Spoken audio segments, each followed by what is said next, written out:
Hey there everybody, welcome back to my channel. I hope you're having a wonderful summer. It is getting real close to going back to the school year for me. I have about 4 weeks left, so I'm going to start focusing on getting my planner ready for the school year.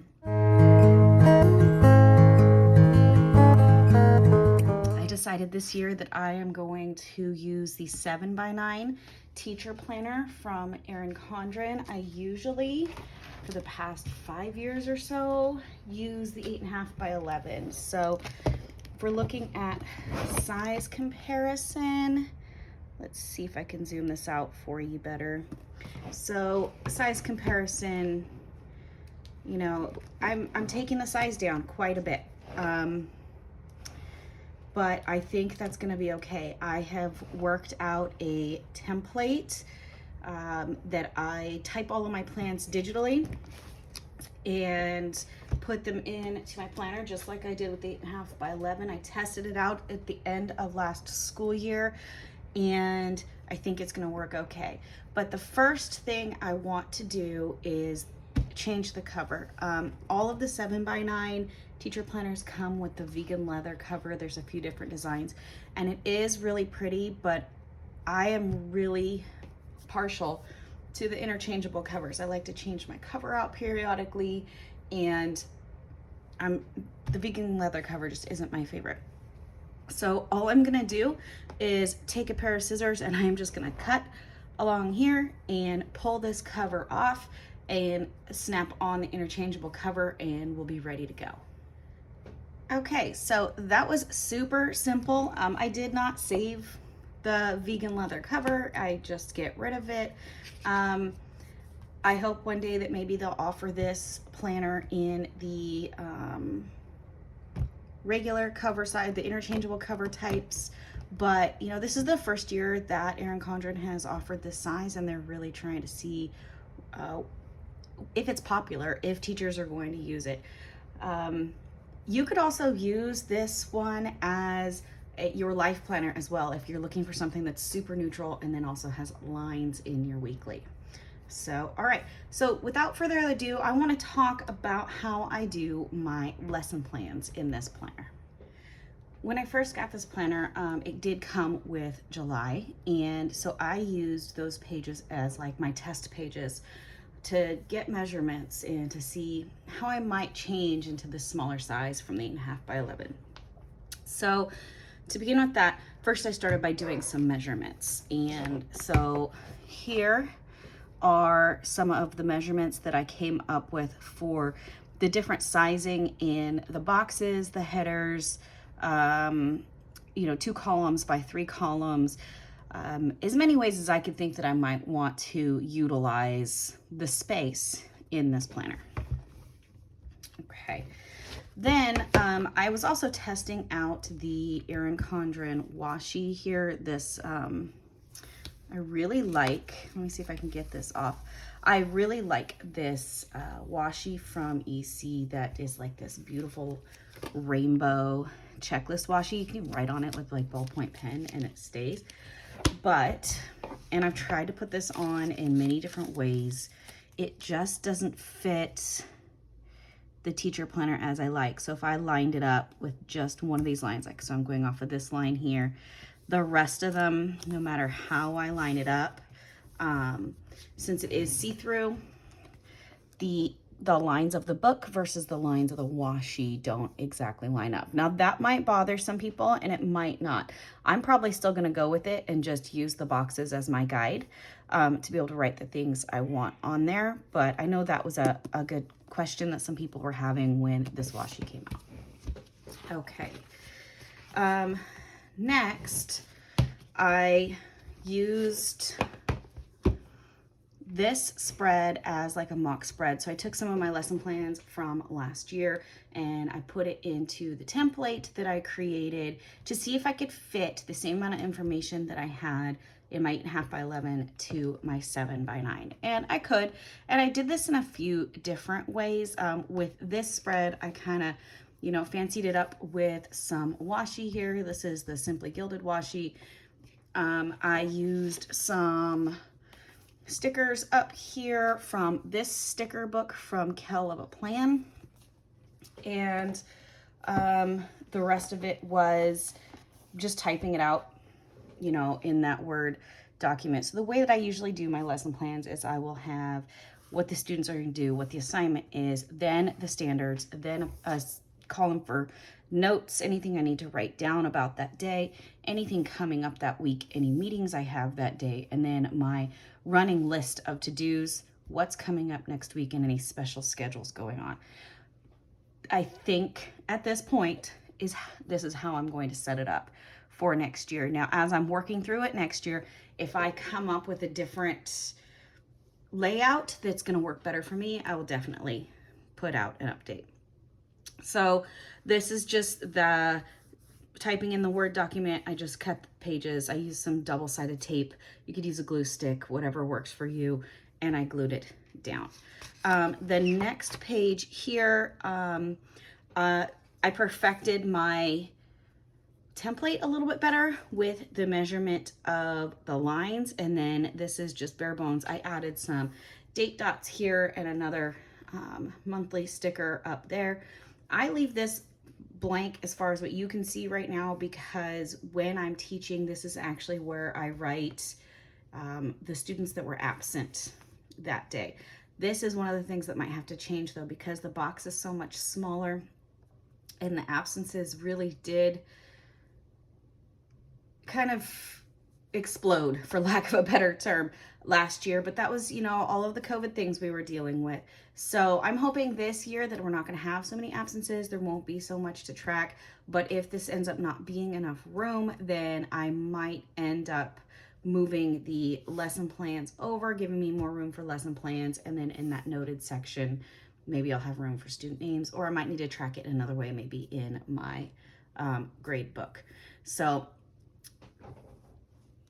this is basically how I make it work. I did another week, so I was really just kind of going back and forth with my weeks and trying to make sure I could figure out how I want everything to fit in. I did make a big change here. So on this first one, I was putting the standard every single day, the standards that I was working on, but it is rather repetitive, especially when you don't have a whole lot of room.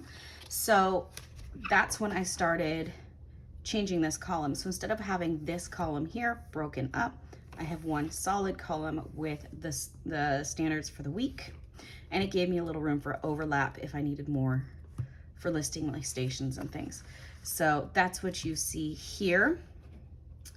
So I think this is gonna work. Okay, so the rest of this, I was just playing around with the stuff before August, before I actually get started with this school year. So I'm gonna be right back. I'm gonna change up the screen and show you how the template works on the Word document. The template that I made for the 7x9 is in Word, and I have columns here for my lesson outline for the days of the week, and then one column for my standards. This column goes all the way down and isn't separated, but as you see, if I take my cursor over, it highlights because I created a drop-down menu with all of my standards for the year in it, and I can just choose the standard that I want for that time. So right now, the kids are working on a final project for ancient civilizations. So the standards that I have listed through here are all of the main standards for the year without their subheadings, because our project is like the culmination project. The next few columns over for the planner, I have homeworks, due dates, notes, things that'll go here, and then our social emotional period for academic support, all of that stuff goes in here. So the other columns in the planner that I have, I don't type on. Some of them are for meetings or to-do lists or things, and that's where I actually write in the planner. So this takes up one page. I do have a little notes section here in case while I'm doing my lesson planning, I need to put some reminders to myself. The second page of this covers the differentiation, IEP accommodations, specific scheduling, things coming up, generally what we're doing the next week, and then any meetings that are coming up that I need to remember.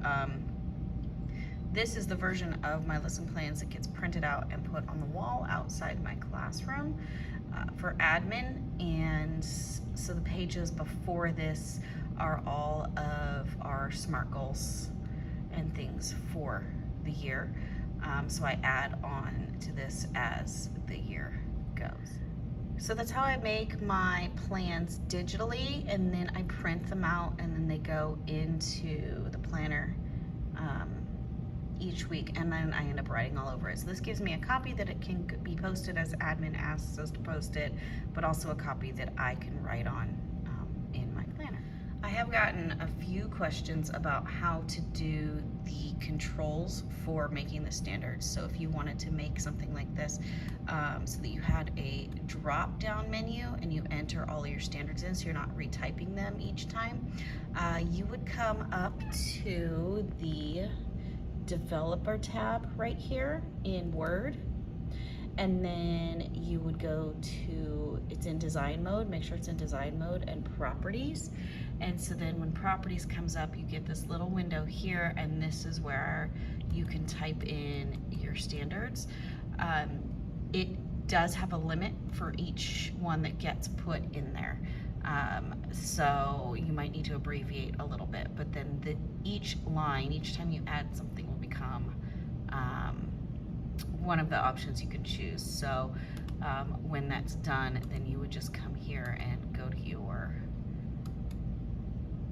little drop down arrow, and then you could choose whichever one you want this to be. So this was 6.2, so I choose that, and it fills it in. These can also be moved. You can grab these little lines here, and like say I wanted to move it to this box, you can move them that way. I can put it back here, and it'll just move everything down. So in the past I've had just social study standards. Sometimes I put the ELA standards in there. Depends on what I need for those lesson plans.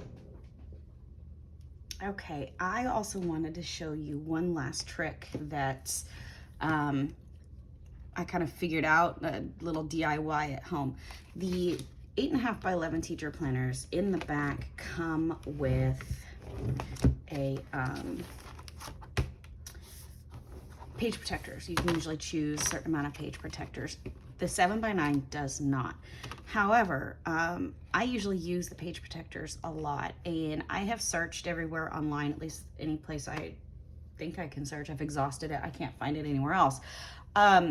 A spiral page protector to fit the teacher planner in the 7x9. I couldn't find anything. So what I did was I took the page protector from my 8.5 by 11 and I snipped the spirals, kind of turning it into a coil clip, and pulled it out. Then I measured it using one of the interchangeable covers and kind of made my own pocket. It isn't going to be sealed on the side at this point. Right now it just opens halfway this way. So I could slide, let's see, let's use this paper here. So I could take about a half sheet of paper if I needed to and slide it in, and I still have a place to keep things. These are pretty sturdy. Am I worried about it falling out? Not really, because the planner is going to keep it closed. I might decide to take some like clear tape and seal this side. I'm not quite sure yet, but this was my, you know, DIY way of solving the problem of needing a page protector. So here, all I do, and I really like to use the end of my tweezers to do this, just come and put the spirals through the areas that were snipped. Now, when I was using my 8.5 by 11, I used to do this same thing with these page protectors from previous teacher planners because I wanted more than, you know, 3 page protectors in there for things. And so I would have 5 or 6. And this is how I would do it. So I know it's gonna work and I know it's gonna stay. And look at that, it stays, and I now have a page protector in the back of my teacher planner to put my materials in if I need to. So, so yeah, that's my simple fix for that. And you know, I hope maybe next year that they add this as an option, but we'll see what happens. All right, well, I hope you have enjoyed this video. If it has helped you maybe decide if you're gonna stick with the 8.5 by 11, if you're gonna go with 7 by 9. I know it was a difficult decision for me. I wanted to try something new at the same time lugging around my 8.5 by 11. As the year progresses, it's super heavy, so I'm hoping the smaller size will work. All right, well, I hope you enjoy the rest of your summer and have a great start to the school year. I'll see you next time. Bye.